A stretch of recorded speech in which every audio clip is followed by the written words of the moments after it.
ವಿದ್ಯಾರ್ಥಿಗಳ ಮೇಲೆ ದೈಹಿಕ ದೌರ್ಜನ್ಯ ಎಸಗಿದ ಸರ್ಕಾರಿ ಶಾಲಾ ಶಿಕ್ಷಕ. ಅಸ್ಸಾಂನ ಚಾರೈಡಿಯೋ ಜಿಲ್ಲೆಯಲ್ಲಿ ಪ್ರಕರಣ ಬೆಳಕಿಗೆ.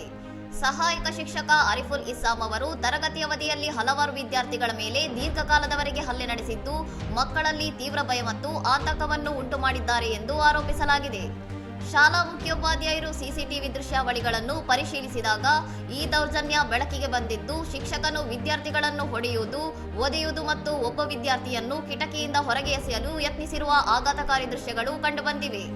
ಶಿಕ್ಷಕನು ಸಿಸಿಟಿವಿ ಕ್ಯಾಮೆರಾಗಳ ದಿಕ್ಕನ್ನು ಬದಲಾಯಿಸಲು ವಿದ್ಯಾರ್ಥಿಗಳಿಗೆ ಸೂಚನೆ ನೀಡುತ್ತಿದ್ದ ಮತ್ತು ಶಾಲಾ ಸಮಯದಲ್ಲಿ ವಿದ್ಯಾರ್ಥಿಗಳನ್ನು ತನ್ನ ದೇಹಕ್ಕೆ ಮಸಾಜ್ ಮಾಡಲು ಒತ್ತಾಯಿಸುತ್ತಿದ್ದ ಎಂಬ ಗಂಭೀರ ಆರೋಪಗಳು ಕೇಳಿಬಂದಿವೆ.